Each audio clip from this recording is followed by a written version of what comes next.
नमस्कार दोस्तों, स्वागत है आपका हमारे YouTube चैनल रियल मैथ में। ऑनलाइन मैथ क्लासेस की इस कड़ी में आज हम चैप्टर 2 पॉलिनोमियल क्लास 10th के लिए कंक्लूड करेंगे। तो आइए स्टार्ट करते हैं।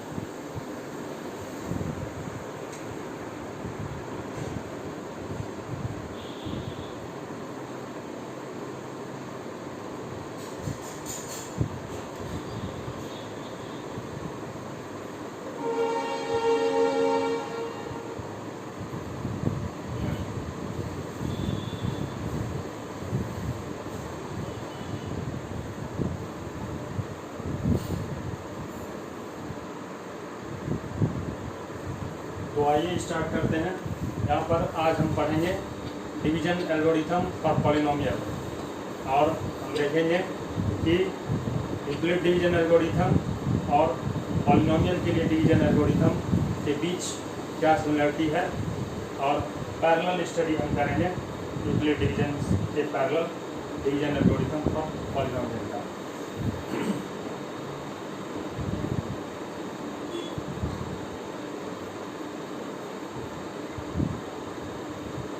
डिवीजन एल्गोरिथम पॉलिनोमियल के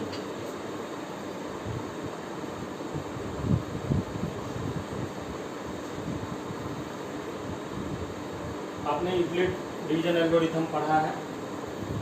यूक्लिड डिवीजन एल्गोरिथम में हमने देखा है कि यदि किसी नंबर को दूसरे नंबर से डिवाइड करते हैं तो हमें एक कोसेंट और एक रिमाइंडर मिलता है।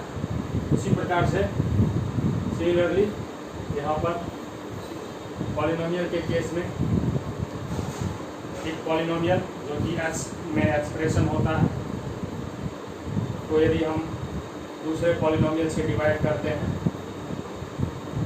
इसको हम जीएक्स या भाजक पॉलिनोमियल बोलते हैं, तो प्रत्येक ईएक्स और जीएक्स के लिए एक कोसेंट पॉलिनोमियल भागफल पॉलिनोमियल प्राप्त होता है, और एक शेष जो कि पॉलिनोमियल होता है उसको आरएक्स से स्ट्रिक करते हैं, प्राप्त होता है। इस प्रकार से जैसे कि यहाँ पर 17 और 5 का रिलेशन 17 = 5 × 3 + 2 प्राप्त होता है, उसी प्रकार से px बराबर gx × qx + rx। अर्थात यूक्लिड डिवीजन एल्गोरिथम दो संख्याओं के बीच जो रिलेशन है वह रिलेशन बहुपद के लिए भी होल्ड करता है, और यह रिलेशन भी बहुपदों के लिए डिवीजन एल्गोरिथम विभाजन एल्गोरिथम कहलाता है। जिस प्रकार से यहाँ पर division by zero is not permissible, ठीक उसी प्रकार से यहाँ पर जीएक्स जीरो नहीं होना चाहिए, अर्थात जीरो पॉलिनोमियल नहीं होना चाहिए। अर्थात हम लोग यह शर्त जोड़ते हैं कि g x not equal to zero. This is called the division algorithm for polynomial. Now जैसा कि हमने देखा यूक्लिड डिवीजन एल्गोरिथम में in general a = bq + r, जहाँ r b यानी डिवीजर से कम होता है, ठीक उसी प्रकार पॉलिनोमियल के केस में हम देखेंगे कि degree of rx, degree of gx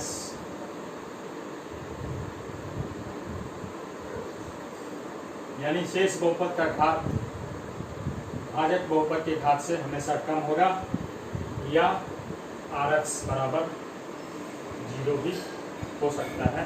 जैसे कि यहाँ पर r बराबर जीरो इक्वलिटी रिलेशन भी होल्ड करता है, उसी प्रकार से यहाँ rx बराबर जीरो या उसका घात gx से कम होगा।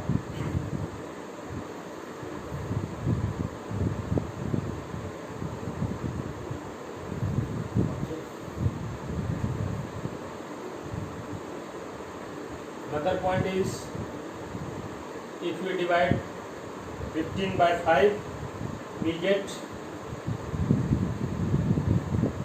remainder 0, and then we say that 5 is a factor of 15. In the same way,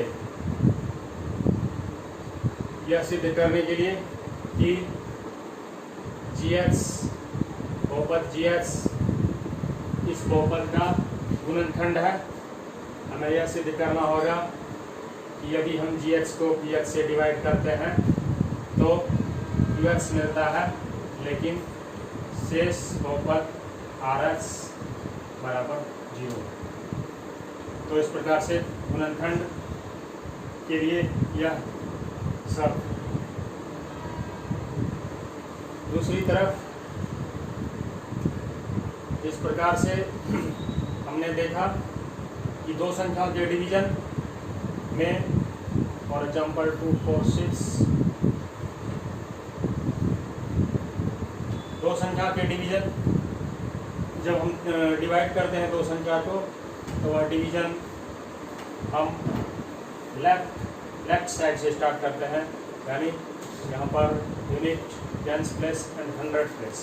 सबसे पहले वी डिवाइड 100 प्लेस, अर्थात हम पहले देखते हैं कि 200 को डिवाइड करते हैं 13 से, और क्योंकि 2 13 से कम है तो हम लोग लिखते हैं कि 100 प्लेस पूरा डिवाइड नहीं होता है, 0। And then we take 2 and 4 and treat it as कि 24 tens, और फिर हम 24 tens को डिवाइड करते हैं 13 से, और पाते हैं कि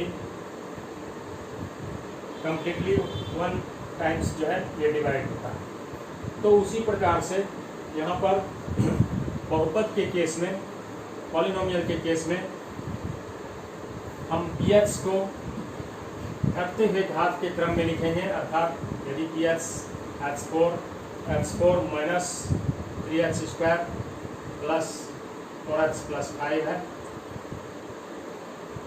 तो यह घटते हुए घात के क्रम में है, और यदि घटते हुए घात के क्रम में नहीं है तो हम उसको रीअरेंज करके इस फॉर्म में लिखेंगे, जैसा कि हम यहाँ पर कर रहे थे। और भाजक को भी, यदि भाजक x² प्लस 1 माइनस x है, तो भाजक को भी हम घटते हुए घात के क्रम में, यानी डिसेंडिंग ऑर्डर ऑफ डिग्रीज में लिखेंगे, और x² माइनस x प्लस 1 के रूप में लिखेंगे। तभी हम लोग जो है डिवीजन की प्रक्रिया स्टार्ट करेंगे। अदरवाइज यदि हम बगैर रीअरेंजिंग किए डिवाइड करते हैं तो जो रिजल्ट आएगा वो हो सकता है कि पॉलिनोमियल ना हो, RS हो सकता है पॉलिनोमियल ना हो, या दिस विल लीड टू एब्सर्डिटीज, हमें कुछ एब्सर्ड रिजल्ट मिल सकता है। तो यह जो है फॉर्म PH और QH को, GH को इस प्रकार से लिखना स्टैंडर्ड फॉर्म में लिखना कहलाता है, और डिवीजन प्रक्रिया शुरू करने के लिए उसको स्टैंडर्ड फॉर्म में लिखना जरूरी होता है। तो आइए अब हम इसी एग्जाम्पल को लेकर के, जो कि NCERT का एक एग्जाम्पल है, एक्सरसाइज 2.3 का एग्जाम्पल है, इम्पोर्टेंट है, डिवीजन की प्रक्रिया स्टार्ट करते हैं। तो यहाँ लिख लेते हैं x4 minus 3x² plus 4x plus 5 and we divide it by x² minus x plus 1 on rearrange. यहाँ पर जैसा कि हमने बताया, सबसे पहले हायर ऑर्डर टर्म को डिवाइड करेंगे, और भागफल यानी QH का फर्स्ट टर्म जो होगा x4 divided by x², x4 divided by x², वह QH का फर्स्ट टर्म होगा। और इस प्रकार से डिवाइड करने से हमें मिलता है x² फिर एक्स स्क्वायर से इसके हर एक टर्म्स को मल्टीप्लाई करके लिखने से हमें मिलता है x to the power 4 minus x cube plus x square, and we subtract this, and subtracting means minus plus minus plus, and we get plus x cube comes before,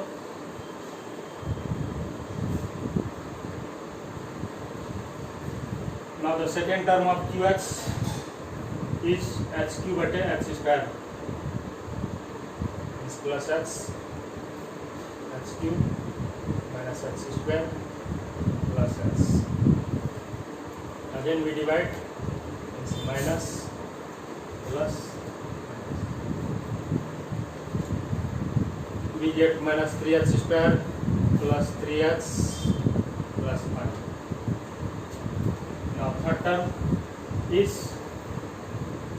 minus 3x square by x square means minus 3. Get minus 3x square plus 3x minus 3. Subtracting,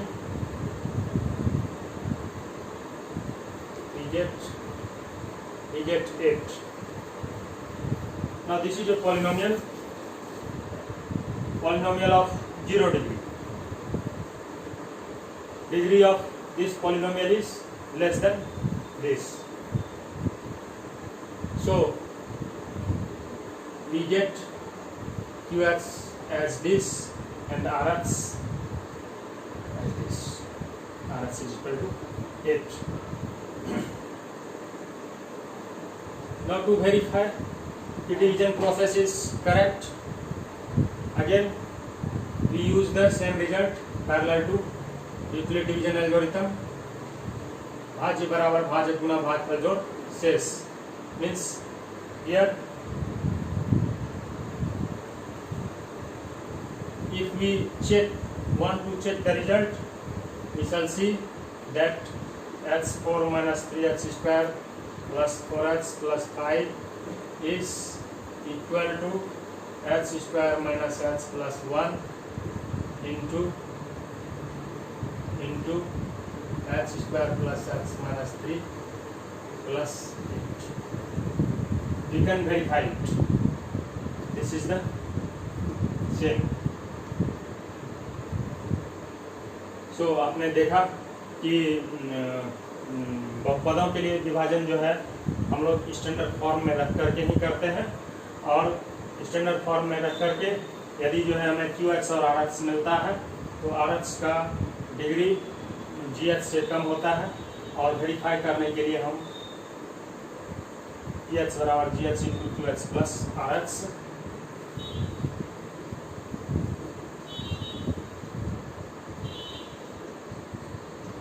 लिख करके verify कर सकते हैं।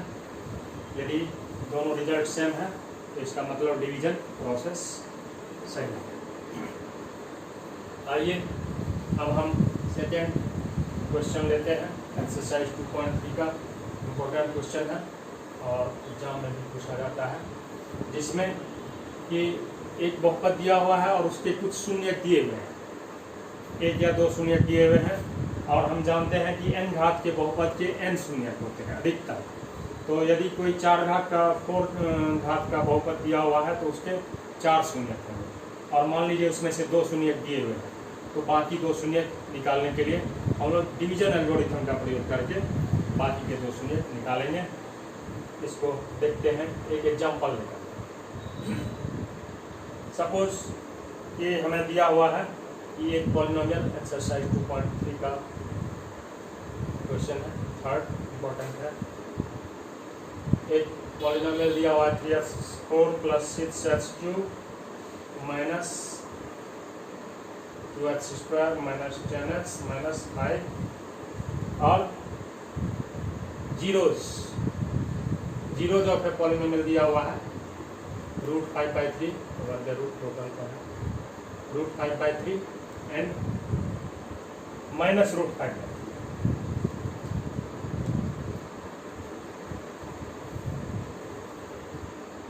आपने पिछली कक्षा में पढ़ा है कि यदि किसी बहुपद के शून्य √5/3 या माइनस √5/3 हो तो बहुपद के गुणनखंड x माइनस जीरोस के फॉर्म में होते हैं। माइनस माइनस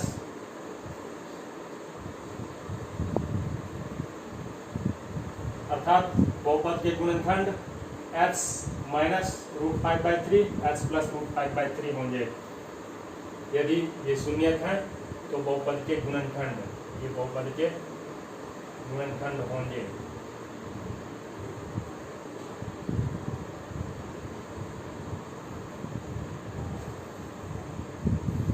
अर्थात x² minus 5/3 a plus b a minus b से x² माइनस 5/3 इस बहुपद के गुणनखंड है।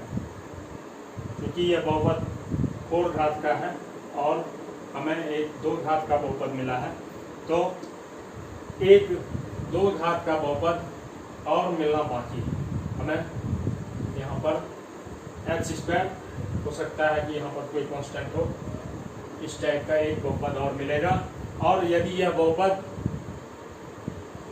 फैक्टराइज होने वाला है, यानी इसके शून्य यदि होंगे, तो अगेन हमें रैखिक बहुपद, 2 रैखिक बहुपद मिलेगा। अर्थात मेरा प्लान है कि x² माइनस 5/3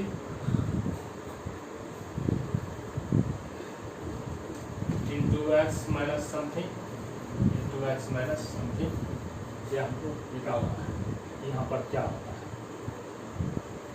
तो इसके लिए हम डिवीजन एल्गोरिथम का प्रयोग करते हैं और x² माइनस 5/3 से इस बहुपद को डिवाइड करते हैं। भागफल बहुपद एक सेकेंड घात का बहुपद होगा और उस बहुपद को यदि हम गुणनखंड करेंगे तो हमें 2 रैखिक बहुपद मिलेगा और रैखिक बहुपद को शून्य करने से हमें उसका शून्य प्राप्त होगा। तो आइए सबसे पहले x² माइनस 5/3 से इसको डिवाइड करके देखते हैं कि भागफल क्या होता है।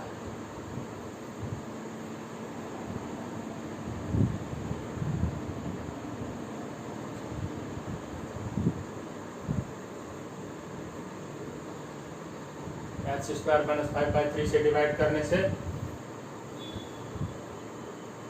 फर्स्ट टर्म 3x² है, दिस डिवाइडेड बाय दिस, तो हमको प्राप्त होता है 3x4 minus 5x²।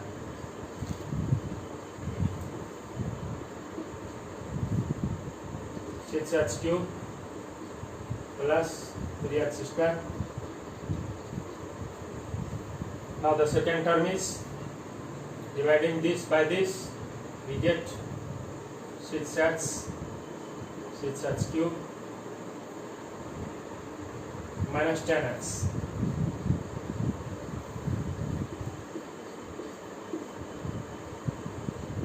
Three x² minus 5, third term is 3।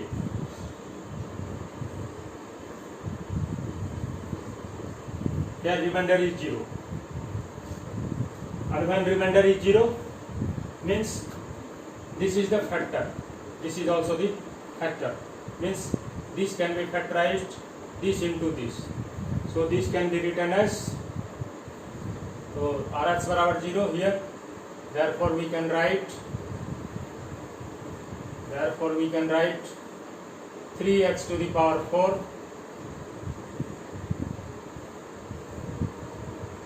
plus 6x³ minus 2x² minus 10x minus 5 as the product of this into this.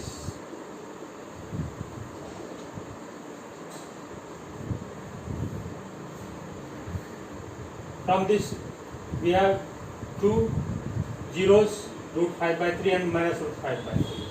So to get the another zeros, अतिरिक्त शून्य प्राप्त करने के लिए हमें इसको फैक्टराइज करना।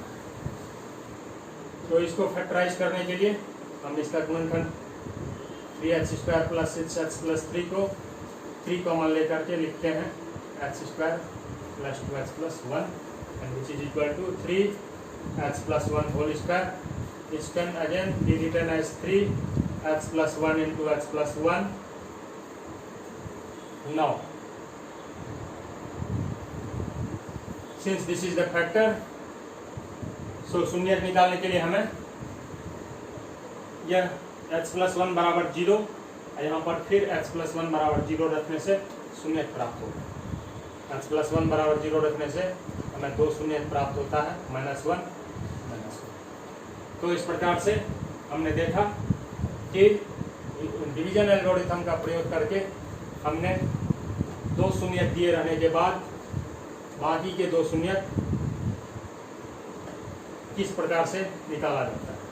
तो 2 शून्यक -1 and -1 निकला इस प्रकार से 3 into x minus √5/3 x plus √5/3 x minus 1 इसका फैक्टर। तो आज के लिए इतना ही। आज आपने पढ़ा कि 2 बहुपद का डिवीजन किस प्रकार से करते हैं और यह किस प्रकार से 2 संख्याओं के डिवीजन के पैरेलल है। एंड यदि किसी बहुपद के 2 शून्यक दिए हुए हों और 2 शून्यक निकालने के लिए या बाकी शून्यक निकालने के लिए हम डिवीजन एल्गोरिथम का प्रयोग करके और फिर उसको फैक्टराइज करके और फिर जो है इसको इक्वेट 0 से इक्वेट करके उस बहुपद का सभी शून्यक ज्ञात कर सकते हैं। तो हमको आशा है कि आज आपको ये वीडियो पसंद आया होगा। आप इस वीडियो को लाइक, शेयर और सब्सक्राइब करना ना भूलें। थैंक यू फॉर वाचिंग और आपका दिन शुभ।